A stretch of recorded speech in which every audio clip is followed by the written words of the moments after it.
सुबह 4 बजे एक गैर मामूली वाकया पेश आया मैदान जंग में नहीं बल्कि सिफारती पस मंजर में। चीन के सफीर को रावलपिंडी से एक हंगामी कॉल आई और चंद घंटों में एक तवील अरसे से तैयार करदा मंसूबा फाल हो गया।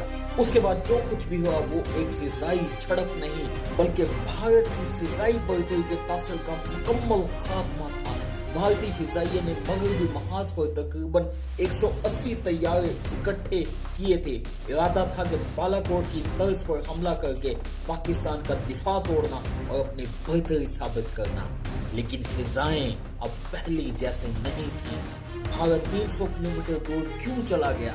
दोबारा भारतीय तैयारे सरहद पार न कर सके क्योंकि उन्हें अंदाजा था कि आगे क्या मुंतजर है। चाइनीज J-10C लड़ाका तैयारे 300 किलोमीटर और रेंज मैक 5 मिसाइल जिनकी रफ्तार PL-15 से भी ज्यादा, एयर आई रडार जो हर तैयारे को एक इंटीग्रेटेड सिस्टम का हिस्सा बनाते हैं, ये सिर्फ पाकिस्तानी पायलट नहीं थे, ये चीन का मुकम्मल फिजाई जंगी निजाम था जो उस वक्त पाकिस्तानी फिजाओं में मुतहर्रक था। राफेल गिरा दिया गया। एक राफेल तैयारा जिसकी मालियत $250 मिलियन थी फिजा में मार गिराया गया। दूसरा बमुश्किल वापस आया। स्पेक्ट्रा इलेक्ट्रॉनिक वॉरफेयर सिस्टम नाकाम हुआ। PL-15 मिसाइल बगैर किसी फॉल रडार के खामोशी से हदफ पर जा लगा और वो भी AI की मदद से। ये लड़ाई नहीं, एक घात थी। चीनी सैटेलाइट और पाकिस्तानी AWACS की मदद से पाकिस्तानी फिजाइये ने सेंसर फ्यूजन का इस्तेमाल करते हदफ को निशाना बनाया।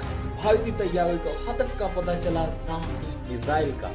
राफेल जिसे भारत ने बर्दरी की अलामत के तौर पर खरीदा, चीन के बने मिसाइल से मारा गया। ये सिर्फ तकनीकी नाकामी नहीं बल्कि जोग्राफियाई पैगाम भी था। ये वाकया मगरब के दिफाई हलकों में हलचल मचा गया। फ्रांस के दिफाई सौदे पर सवालात उठने लगे। चीन खामोशी से सब कुछ देख रहा था और शायद मुस्कुरा भी रहा था।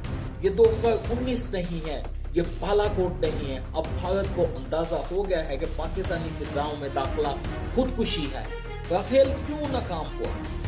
एयर आई सब कुछ देखता है, भारतीय रडार कुछ नहीं।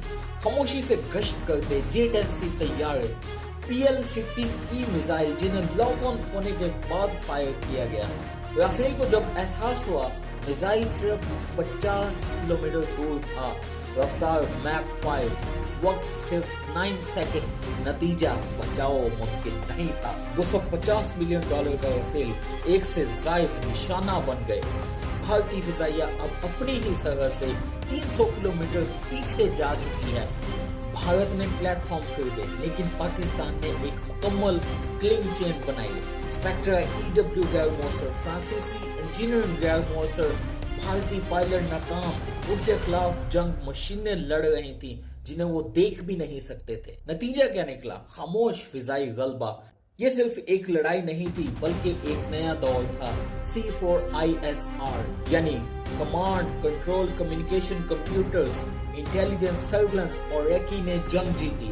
भारत की फिजाई बर्दरी का ख्वाब जो राफेल पर मुनहसर था, कश्मीर के आसमानों में उठते खाक में मिल गया। ये एक senior foreign correspondent Memphis Barker का टेलीग्राफ के ऊपर तजिया था जो हमने आपके सामने पेश किया।